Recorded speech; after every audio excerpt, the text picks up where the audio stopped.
निर्गमन 15 कहता है, फिर वे एलीम पहुंचे जहां 12 जल स्रोत और 70 खजूर के पेड़ थे और उन्होंने वहां जल के किनारे डेरा डाला।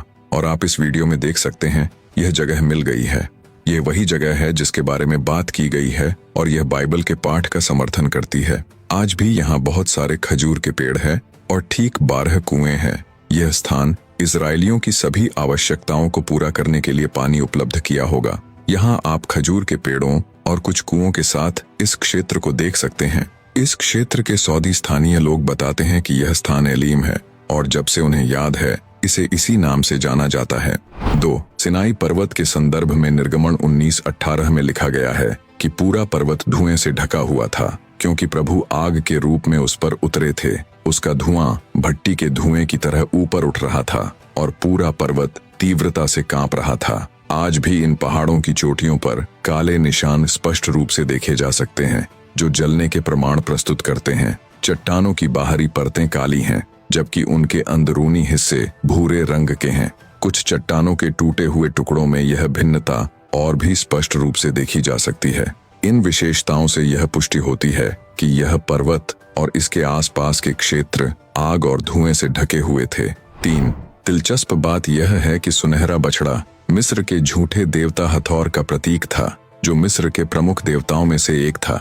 चट्टानों पर बनी चित्र में इस झूठे देवता की छवियां देखी जा सकती हैं, जो हथौर की पारंपरिक चित्रण से मिलती जुलती हैं। इन चट्टानों पर कई अन्य शिलालेख भी पाए गए हैं जो उस समय के धार्मिक और सांस्कृतिक पहलुओं को दर्शाते हैं। हथौर की पूजा में नृत्य, संगीत, ढोल और यौन गतिविधियां शामिल थीं। यही गतिविधियां उस समय इस्राएलियों द्वारा सुनहरा बछड़ा बनाकर मूसा की अनुपस्थिति में की गई थीं। यह परंपरा दर्शाती है कि कैसे मिस्र के धार्मिक प्रभाव ने इस्राएलियों के विश्वास और आचरण को प्रभावित किया था।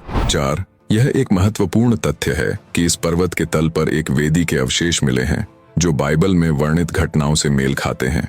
निर्गमन 24:4-5 के अनुसार मूसा ने प्रभु के सभी वचन लिखा और सुबह जल्दी उठकर इजराइल के 12 गोत्रों के लिए 12 स्मारक पत्थरों के साथ पर्वत के तल पर एक वेदी बनाई। इसके बाद उसने इजराइल के युवकों को होम बलि और शांति बलि के लिए भेजा और उन्होंने बैलों की बलि प्रभु को अर्पित की। पर्वत के तल पर मिले अवशेष इस वर्णन को प्रमाणित करते हैं। यहाँ एक वेदी के साथ पशु बलि की पूरी व्यवस्था पाई गई है। वेदी के पास बाड़े भी हैं जहाँ जानवरों को रखा जाता था। इसके अलावा यहाँ जानवरों की हड्डियां भी भूमिगत रूप से मिली हैं जो पशु बलि की पुष्टि करती हैं।